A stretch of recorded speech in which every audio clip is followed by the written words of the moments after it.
আজকে আমাদের কুমিল্লা জেলা পাহাড়ের উপরে কোন মন্দিরে চলে গেলাম, চলো তাহলে আজকে সম্পূর্ণ ভিডিওটা দেখবে। কয়েকদিন যেহেতু পুজোর ছুটি ছিল আমার, তার জন্য আমাদের ভাগ্নি এবং কি ভাতিজি সবাইকে নিয়ে আমরা ঘুরতে বের হয়েছি মন্দিরের উদ্দেশ্যে। হ্যালো বন্ধুরা, তোমরা সবাই কেমন আছো? দেখো কয়েকদিন যেহেতু পুজোর ছুটি ছিল, পুজোটাও বেশ ভালোভাবেই কেটেছিল।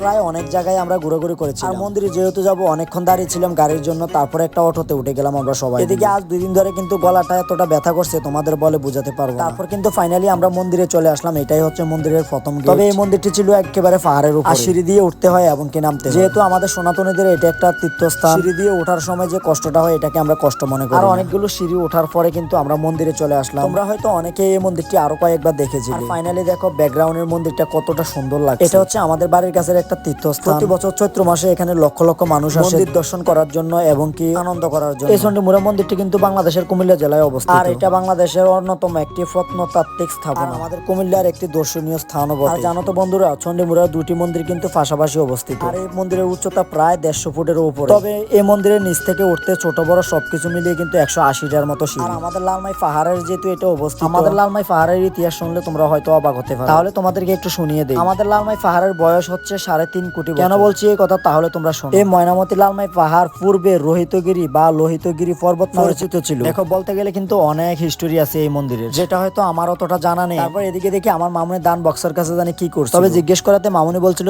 মন্দিরের বক্স থেকে নাকি 10 টাকা ফেলেছে। আর ভিতরের অংশটা তো তোমাদেরকে দেখাইনি। আর এই যে দেখো চণ্ডী মা কিভাবে দাঁড়িয়ে আছে কত সুন্দরভাবে, হাজার হাজার বছর ধরে এখানে পূজিত হচ্ছে। দেখো আমাদের সনাতনীদের এরকম অনেক প্রাচীনতম মন্দির আছে যেটা সংস্কারের অভাবে হয়তো নষ্ট হয়ে যাচ্ছে। তবে এই মন্দিরের একটা অলৌকিক ঘটনা আছে। আমাদের মন্দিরের পিছনের সাইডটা কিন্তু ফাটা। শুনেছিলাম এই মন্দিরের ফাটা নাকি কখনো জোড়া লয় না। তবে আমাদের এই মন্দিরটি কিন্তু উন্মুক্ত, হিন্দু মুসলিম সবাই আসতে পারে আমাদের এই মন্দিরটি। আমার দিদি এবং কি আমার গিন্নিকে আমি বুঝিয়ে বলছিলাম এটার ব্যাপারে। আর অনেকক্ষণ ঘোরাঘুরির পরে কিন্তু আমরা বের হয়ে যাবো এই মুহূর্তে। তবে আমার মামুনি মন্দিরে আসতে পারলে কিন্তু খুব খুশি হয় সব সময়। আর আমি এই জন্য মন্দিরে বেশি ঘোরাঘুরি করি। তোমরা যারা যারা আমার ভিডিওটি দেখছো অবশ্যই তোমাদের সন্তানদের ধর্মীয় শিক্ষা দেবে, মন্দিরে নিয়ে যাবে। এদিকে আমার বাগ্নিরা খুব খুশি হয়েছে, ওরা এসেছিল ফেনী থেকে। এবছর ওদেরকে কুমিল্লার অনেক বিখ্যাত জায়গাগুলো দেখিয়েছিল। তবে আমাদের এই মন্দিরটি 4টা মঠ নিয়ে গঠিত হয়েছে। আচ্ছা তোমাদের কাছে কেমন লেগেছে অবশ্যই জানাবে কিন্তু। আর তোমাদের বলেছিলাম না এই মন্দিরটি পাহাড়ের উপরে অবস্থিত, উপর থেকে আপগুলোকে হিমালয় পাহাড়ের মতো দেখা যায়। তো বন্ধুরা সবাই ভালো থাকো, সুস্থ থাকো। আর যদি এরকম ভিডিও পেতে চাও তাহলে অবশ্যই আমার পেজটিকে ফলো করে দেবে। আর আশা করি সকল সনাতনীরা এই মন্দিরের ভিডিওটি শেয়ার করে দেবে।